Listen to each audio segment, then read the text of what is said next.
Okay guys, so in this question, a solid sphere of mass m and radius r is hit by a q at a height h above the center c.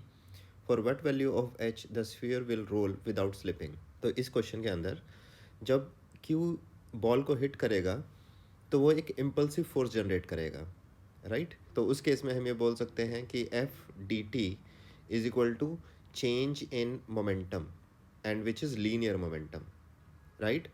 Also, we can also say that torque dt is equal to change in angular momentum. So देखिए, torque is f into perpendicular distance.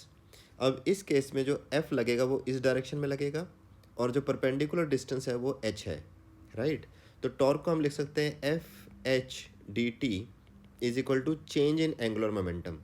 अब देखिए, initially जो ball है वो rest पे था, जब Q ने इसको हिट किया तो वो रोल करने लगा विदाउट स्लिपिंग. तो इसका मतलब क्या हुआ कि जो इनिशियल एंगुलर मोमेंटम था वो ज़ीरो था और जो फाइनल एंगुलर मोमेंटम होगा वो होगा आई इंटू ओमेगा, राइट? तो वी कैन से कि I omega minus zero is the change in angular momentum.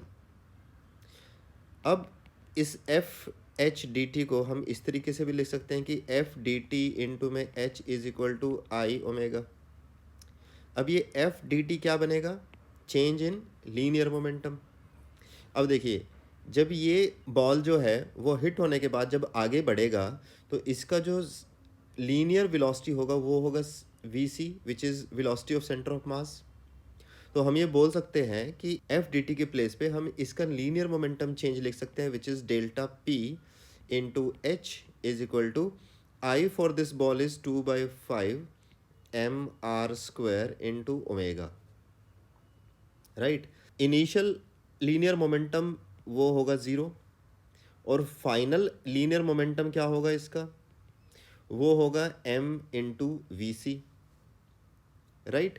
तो हम इसको लिख सकते हैं कि M V C minus zero into H is equal to 2/5 M R square. अब ओमेगा जब रोल करेगा तो ओमेगा की वैल्यू को हम रिप्लेस कर सकते हैं V C by R, where V C is the velocity of centre of mass.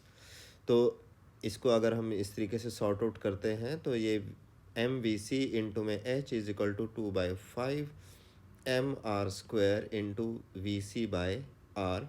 तो वी सी से वी सी कैंसिल आउट होगा, एम से एम, एक आर की पावर कैंसिल आउट हो जाएगी तो एच आ जाएगा 2/5 इंटू आर.